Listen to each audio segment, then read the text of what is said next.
नमस्कार, बहुत बहुत स्वागत है आपका मध्य प्रदेश आज का मुद्दा में। मैं हूं आपके साथ ललित और हमारा आज का मुद्दा है नए चेहरे पुरानी जंग, किसका जमेगा रंग।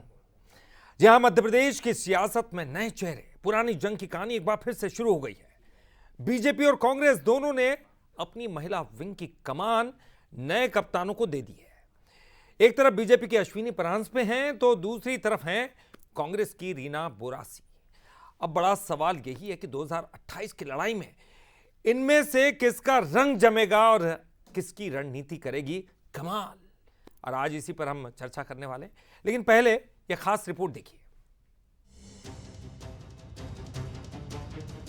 मध्य प्रदेश की राजनीति का फोकस इन दिनों महिलाओं पर लगातार बढ़ रहा है। इसी बीच कांग्रेस और बीजेपी ने अपनी महिला विंग की कमान नए चेहरों को सौंप दी है। बीजेपी, जिसने लाडली लक्ष्मी और लाडली बहना जैसी योजनाओं से महिला वोट बैंक पर गहरी पकड़ बनाई, वहीं दूसरी तरफ कांग्रेस, जो लंबे समय से सत्ता से बाहर है और अब महिला वोटरों पर दोबारा पकड़ बनाने की रणनीति पर काम कर रही है। बीजेपी महिला मोर्चा की नई अध्यक्ष अश्विनी परांजपे ने काम संभालते ही कहा कि वो नई लाइन खड़ी करेंगी। महत्वपूर्ण ये होता है कि हम किस लाइन पर काम कर रहे हैं, तो लाइन तो हमें अपनी खुद तय करनी होती है। आप भी यही हैं, मैं भी यही हूँ, और किसकी लाइन क्या होगी ये देखने वाले भी आप ही हैं और हम ही सब। और कैसे महिलाओं का मल्टी डायमेंशनल डेवलपमेंट होगा, इस पर हमारा काम रहेगा, और कैसे कार्यकर्ता निर्माण से राष्ट्र निर्माण हो सकता है, इस पर हम काम करेंगे। कांग्रेस ने भी महिला कांग्रेस की कमान ऐसे चेहरे को दी है जो महिलाओं के बीच पार्टी की पहुंच मजबूती से बढ़ा सके। पार्टी आने वाले 2028 के विधानसभा चुनाव में 50% टिकट महिलाओं को देने की तैयारी कर रही है। ये कांग्रेस की बड़ी रणनीति का संकेत है। कांग्रेस को उम्मीद है कि वापसी का रास्ता महिलाओं से होकर ही निकलेगा। नई कांग्रेस, नई महिला कांग्रेस हम निकालेंगे, नए बच्चों को जोड़ेंगे। जो 18-19 साल की जो लड़कियां हैं उनसे मैं डायरेक्ट कनेक्टिविटी बना रही हूँ। मुझ पर जो विश्वास जताया गया उसको मैं पूरा करूँगी। इस बार महिला आरक्षण आने वाला जो सोनिया गांधी जी की पहल थी, महिला आरक्षण आने वाला है जो कांग्रेस पार्टी की पहल थी।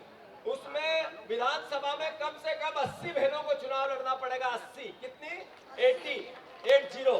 पंचायतों के चुनाव एक साल बाद है। पार्षद, नगर निगम, नगर पालिका के चुनाव थोड़े समय बाद है। उसमें बहनों की भूमिका 50% है। उस 50% में बहनें जीत के आएगी, तभी विधानसभा लड़ने की कैपेसिटी या काबिलियत बना पाएगी। 2023 के चुनाव में महिला वोटरों ने बीजेपी की सत्ता में फिर से वापसी कराने में अहम भूमिका निभाई थी, जिसे लाडली बहना इफेक्ट का नाम दिया गया, जिसने बीजेपी की नैया पार लगाई। अब दोनों पार्टियों की महिला विंग की कप्तानी नए चेहरों के हाथ में है, मगर जंग वही पुरानी है। महिलाओं का भरोसा किसके पाले में जाएगा? 2028 का चुनाव दूर भले ही हो, लेकिन दोनों दलों के सामने चुनौती साफ है। संगठन को चुस्त दुरुस्त करना, महिलाओं के बीच पकड़ मजबूत करना। भरोसे की इस लड़ाई में नए चेहरों में किसका जमेगा रंग, ये देखना दिलचस्प होगा। तो नए चेहरे पुरानी जंग, रंग किसका जमेगा, ये तो देखने वाली बात है। लेकिन सवाल ये भी, एक बड़ा सवाल ये कि क्या महिला आबादी, जिसे हम कहते हैं आधी आबादी, इस पर अब तमाम दलों का विश्वास जम रहा है। लग रहा है कि इसके बगैर सब कुछ अधूरा है। अगर चुनाव जीतना है तब भी, और संगठन के अलावा भी पार्टी को भी आगे बढ़ाना है तब भी। बहरहाल चलिए अब इस पर चर्चा करेंगे। हमारे साथ तमाम राजनीतिक मेहमान, पत्रकार साहब भी जुड़ेंगे, लेकिन पहले बंसल न्यूज के कुछ सुलगते सवाल। तो बंसल न्यूज के सुलगते सवाल, सबसे पहले आपको बताते कि क्या कांग्रेस बीजेपी की महिला कप्तान आधी आबादी का भरोसा फिर से जीत पाएगी? सवाल नंबर 1। सवाल नंबर 2 कि क्या बीजेपी लाडली बहना इफेक्ट को 2028 तक, यानी कि अगले चुनाव तक बनाए रख पाएगी? और सवाल नंबर 3 कि कांग्रेस का 50% टिकट फार्मूला जमीन पर कितना असर डाल पाएगा? तो देखिए, 3 बहुत महत्वपूर्ण सवाल और इसी के इर्द गिर्द आज की हमारी चर्चा रहने वाली है। और हमारे साथ जो मेहमान जुड़े हैं, चलिए उनका भी परिचय करा दें।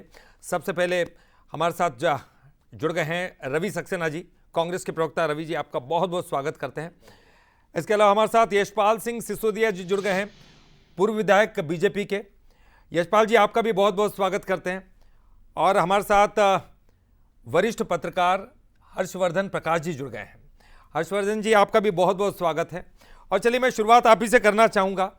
आधी आबादी पर किसका भरोसा नहीं हो सकता? घर के अंदर तो होता ही है, परिवार में होता है, समाज में होता है, फिर जब राजनीतिक पार्टियां इनसे अछूती तो है नहीं। 2023 का चुनाव भी हमने देखा, जिसका बड़ा परिणाम, बड़ा फायदा बीजेपी को मिला है। आपको क्या लगता है कि आने वाले समय में ये भूमिका और भी बढ़ेगी, और क्या ये जो प्रभाव है वो वही का वही रहने वाला है? आप किस तरह से इसे देखते हैं सर? देखिए, भूमिका लगातार बढ़ रही है महिलाओं की और आगे भी बढ़ेगी, क्योंकि जिस किस्म से लाडली बहना योजना, उससे पहले लाडली लक्ष्मी योजना, और उसके बाद इन सभी स्कीम्स को हम देखते हैं कि महाराष्ट्र ने रेप्लिकेट किया, अभी जो बिहार का चुनाव हुआ वहां भी रेप्लिकेट किया गया। तो महिला कल्याण की योजनाएं चुनावी राजनीति के केंद्र में आ गई हैं, और महिलाओं के बीच लोकप्रियता किसी भी राजनीतिक दल की चुनावी जीत के लिए अनिवार्य हो गई है। लेकिन एक बड़ा मौजूद सवाल यह है साहब कि मध्य प्रदेश की जो 230 सीटों की विधानसभा है, वहां पे महिला विधायकों की जो तादाद है वो 10% के आसपास है। तो महिलाओं की जो नुमाइंदगी है वो तो विधानसभाओं में कम हो रही है। तो राजनीतिक दल महिलाओं के वोट तो चाहते हैं, लेकिन विधानसभा में उनको चुनाव में टिकट कम दे रहे हैं। तो कहीं ना कहीं इस पे भी विचार करना होगा कि महिलाओं की नुमाइंदगी जो है कैसे बढ़े, उनके मुद्दे कैसे बढ़े, और एक लैंगिक समानता और सामाजिक न्याय की हम लोग बात कर पाए।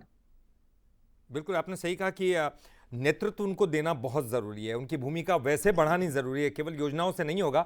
और ये तमाम चीज़ें, हालांकि तमाम जो राजनीतिक पार्टियां उसको देख रही होगी, सुन रही होगी। यशपाल जी का मैं रुख करूंगा। यशपाल जी, 2023 आपने ज़बरदस्त कामयाबी हासिल की है, लाडली लक्ष्मी योजना कोई नहीं भूलता। शायद कांग्रेस भी अपनी तरफ से तमाम रणनीतियाँ तैयार करती है इस योजना को लेकर, इसका फ़ायदा पूरे देश भर में मिला है। आपको क्या लगता है वो जो चुनौती है उसको, ये चुनौती आपके सामने आने वाली है कि वो जो योजना है, जो उसका प्रभाव है, उसको बरकरार कैसे रखा जाए? क्या भूमिका में भी कुछ बदलाव है, कुछ चेंजेस आप करना चाहेंगे? और जैसे कि हर्षवर्धन जी भी कह रहे थे कि केवल योजनाएं नहीं, बल्कि साथ ही साथ उनकी भूमिका भी बढ़ानी पड़ेगी। नहीं दिल्ली जी, जब आपने आज के इस डिबेट के विषय में नारी शक्ति को, महिला सशक्तिकरण को, महिला नेत्रियों के नेतृत्व को लेकर के जो विषय बनाया है, और आज ही के दिन माननीय मुख्यमंत्री डॉक्टर मोहन यादव जी ने छतरपुर जिले के राजनगर में 1857 करोड़ रुपए की राशि, जो 1500 रुपए प्रतिमाह हमने लाडली लक्ष्मी देना प्रारंभ कर दी है, और 31वीं किस्त हमारी लगातार जारी है, चल रही है। कांग्रेस को तो विश्वास और भरोसा था ही नहीं। प्रारंभ में ही कह रहे थे कि दम तोड़ देगी, एक किस्त चलेगी, 2-3 किस्त चलेगी, चुनाव के बाद ये योजना समाप्त हो जाएगी, लेकिन हम इसको निरंतर बढ़ाते चले जा रहे हैं। और मैं ये भी कहना चाहूंगा ललित जी के, जिस प्रकार से देश के लोकप्रिय जननायक, जननेता, प्रधानमंत्री नरेंद्र मोदी जी ने जिस प्रकार से 4 जातियों को फोकस किया है, किसान है, युवा है, गरीब है और नारी शक्ति है। तो नारी शक्ति को लेकर के हम पहले से ही इस ओर आगे बढ़ रहे हैं। और जैसा कि हर्षवर्धन जी ने बताया, मैं स्वयं भी इस बात को उल्लेखित करना चाहता, लेकिन एक निष्पक्ष पत्रकार ने, हर्षवर्धन प्रकाश जी ने इसको उद्धृत कर दिया है। लाडली लक्ष्मी हो, लाडली बहना योजना, गांव की बेटी योजना हो, बेटी बचाओ बेटी पढ़ाओ योजना हो, सेल्फ हेल्प ग्रुप हो, हमने जिस प्रकार से स्वसहायता समूह में भागीदारी सुनिश्चित की है, महिला ताकत की, महिला वर्ग की, वो गांव गांव में अभी नारी शक्ति को आर्थिक रूप से संबल देने का प्रयास कर रही है। हम तो इस बात को लेकर के विचार कर रहे हैं कि जहां आज आप डिबेट का विषय बना रहे हैं, कल ही की तो बात है जब पंजाब में नवजोत कौर सिद्धू को इस बात को लेकर के कांग्रेस ने निकाल दिया, निष्कासित कर दिया कि उन्होंने एक टिप्पणी कर दी थी कि मुख्यमंत्री यदि बनाना हो तो 500 करोड़ रुपए की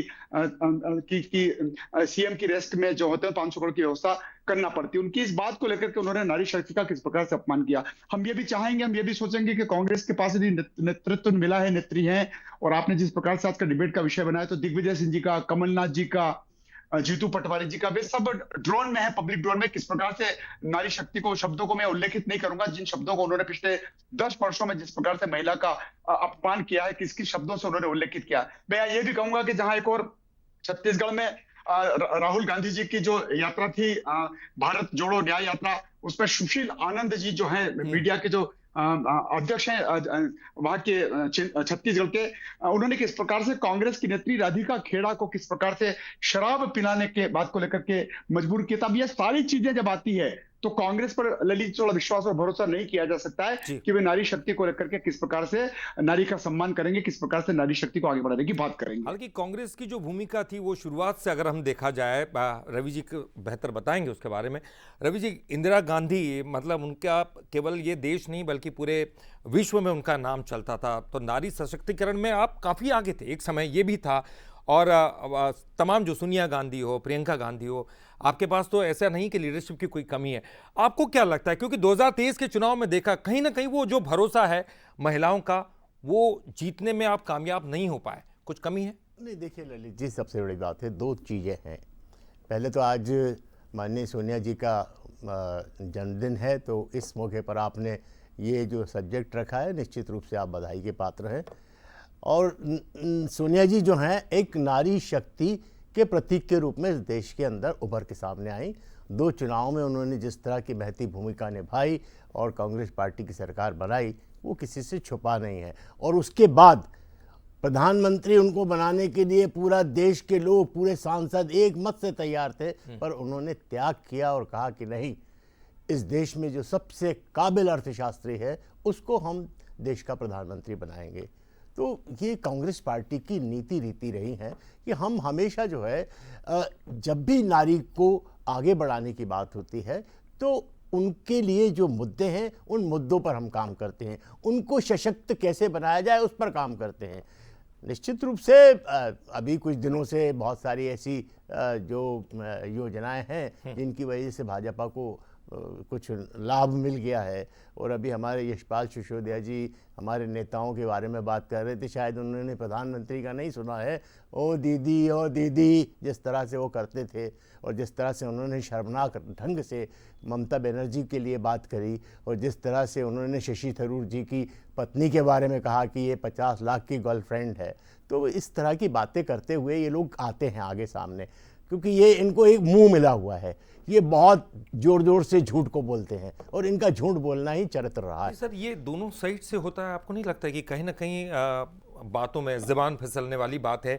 कई बार कांग्रेस की तरफ से भी हमने देखा है, ये बीजेपी ने कई बार आरोप भी लगाया और आपने उसका खंडन भी किया। मैं ये नहीं कह रहा कि आप उसको गलत नहीं मानते। मैं क्या कह रहा हूँ, यशपाल सिसोदिया जी ने ये बात चालू की, सब्जेक्ट आज का बहुत अच्छा है। आपने बहुत अच्छी पहल की कि दोनों पार्टियों में नए जो नेतृत्व हैं, युवा नेतृत्व हैं, उनको महिला की विंग की कमान सौंपी गई है।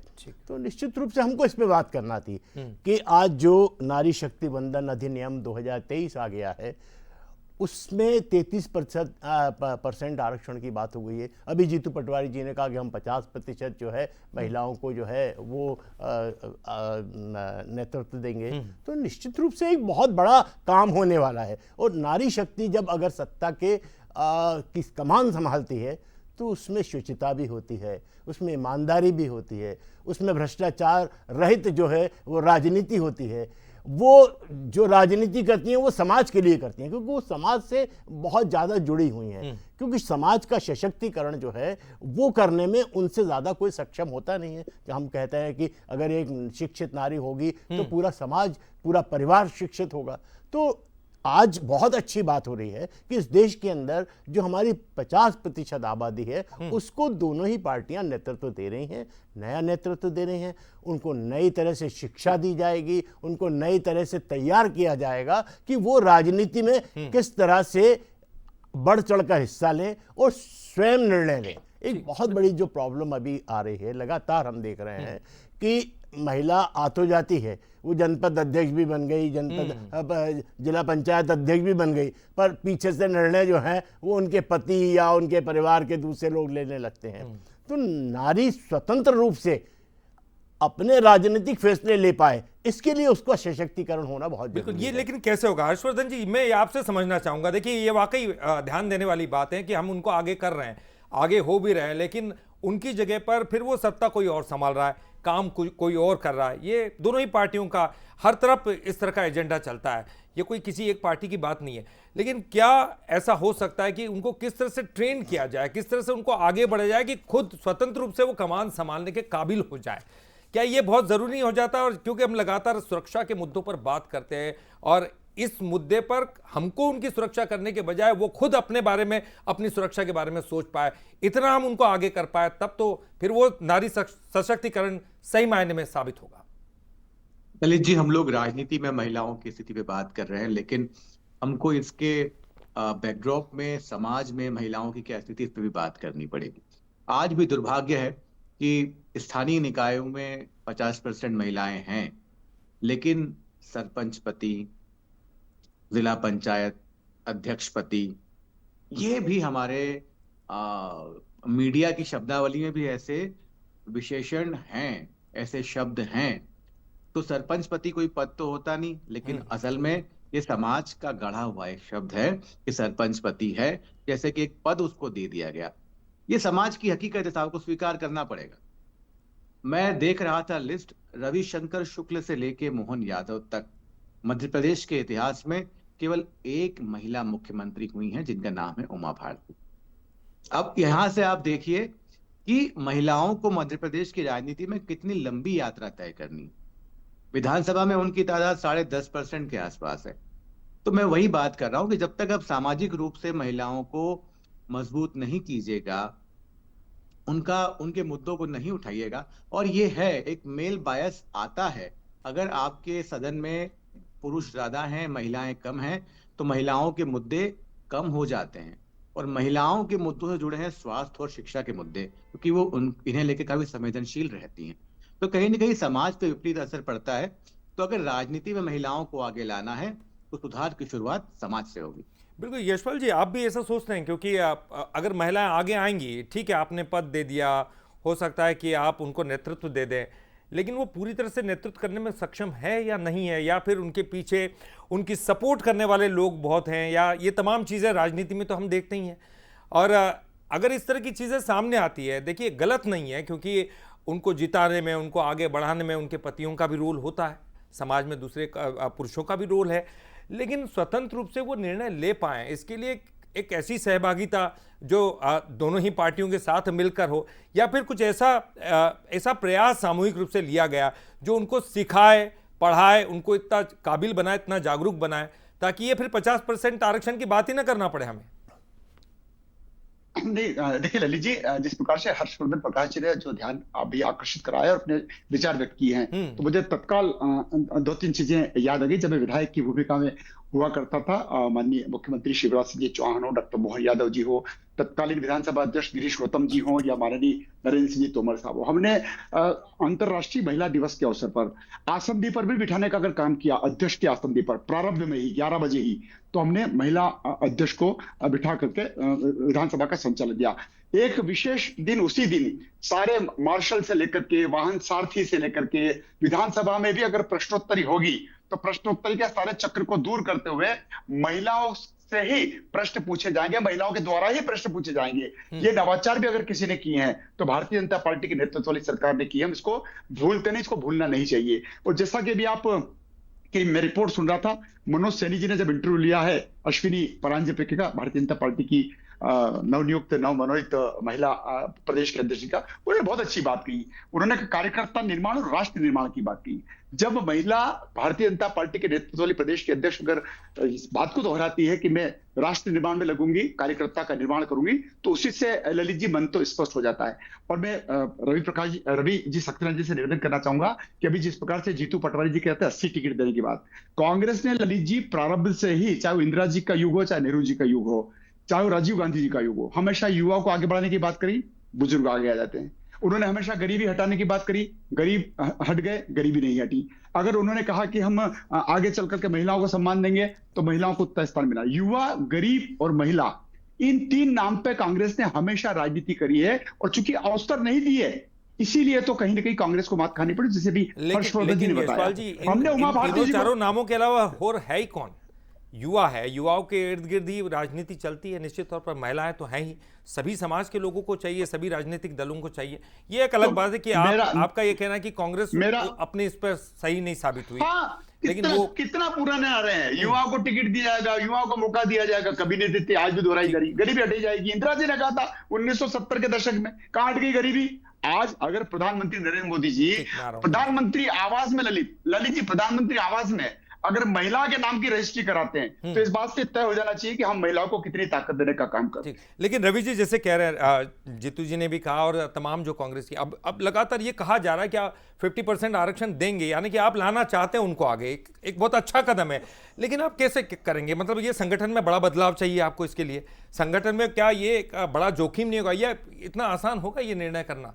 लेकिन अलग होगा अगर आप बीजेपी से अलग हटके करते हो, फिर उसका परिणाम आप सोच सकते हैं कि दोनों तरफ से देखा जाता है। देखिए ललित जी, हाँ, अभी यशपाल जी जो बात कर रहे थे, तो मैं तो कहूँगा थोड़ा पढ़ लिख के आपको आना पड़ेगा। सबसे पहले इस देश में महिला प्रधानमंत्री अगर किसी ने बनाई तो कांग्रेस पार्टी ने बनाई। महिला राष्ट्रपति अगर किसी ने बनाया तो कांग्रेस पार्टी ने बनाया।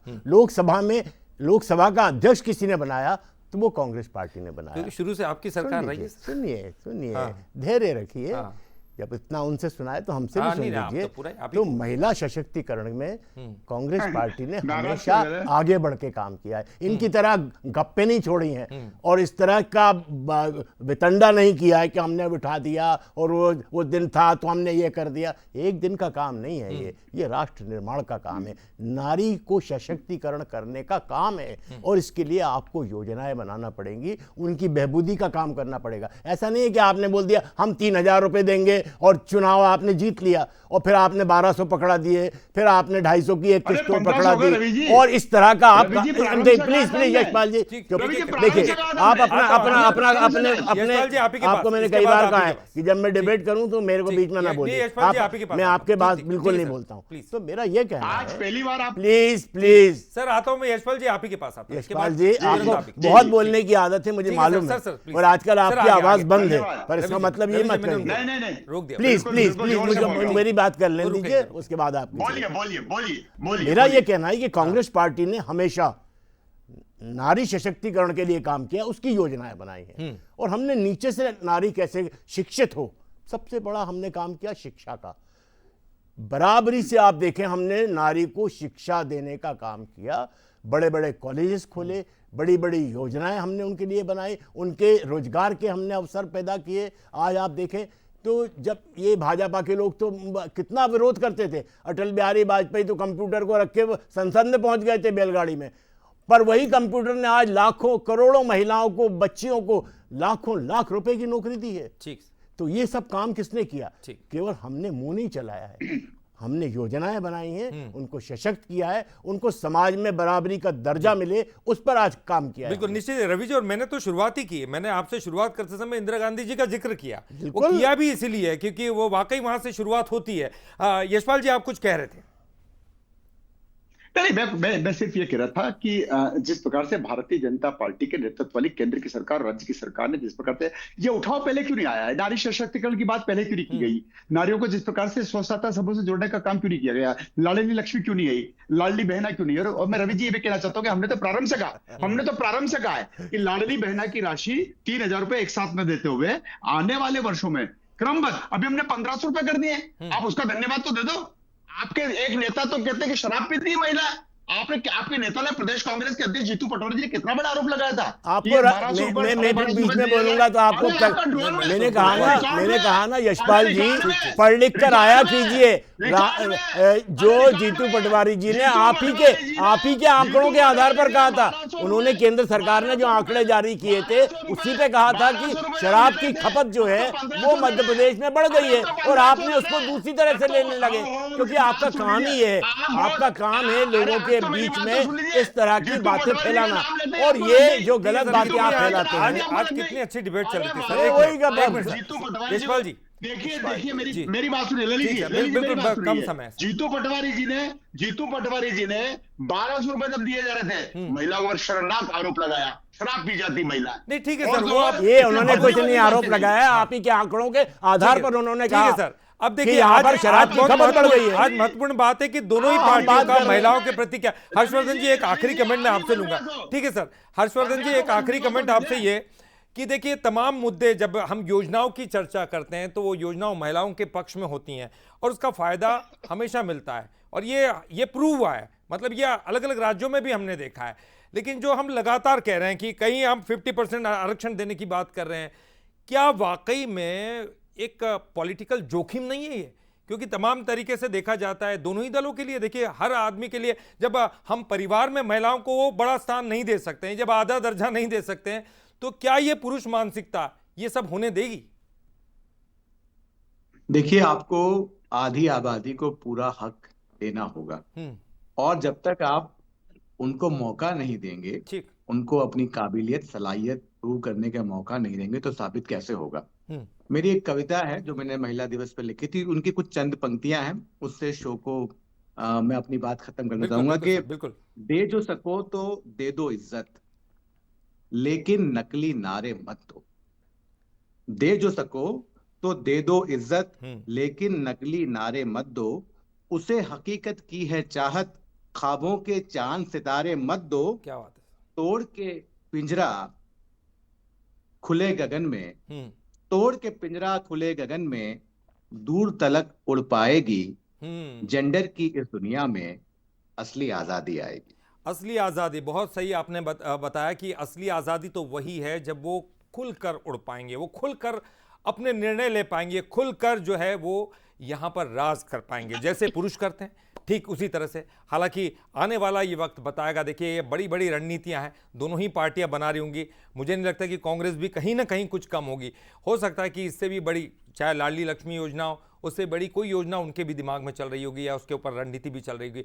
और बीजेपी सरकार की तरफ से भी तमाम प्रयास किए ही जा रहे हैं। लगातार हम देख रहे हैं लाडली लक्ष्मी योजनाओं में फ़ायदा हो रहा है। इसके अलावा अलग अलग तरह से योजनाएं बनाकर महिलाओं को आगे बढ़ाने की कोशिश कर रहे हैं। लेकिन सवाल ये, आज की डिबेट का मुख्य मकसद ये था कि नारी को सही मायने में सशक्तिकरण उनका होना चाहिए, सही मायने में उनको आज़ादी मिलनी चाहिए। फिलहाल बहुत बहुत शुक्रिया आपका यशपाल जी, आपका भी, रवि जी आपका भी, हर्षवर्धन जी आपका भी बहुत बहुत शुक्रिया। और इसी के साथ हमारी आज की डिबेट में फिलहाल के लिए इतना ही, लेकिन आगे देखिए प्राइम मैच।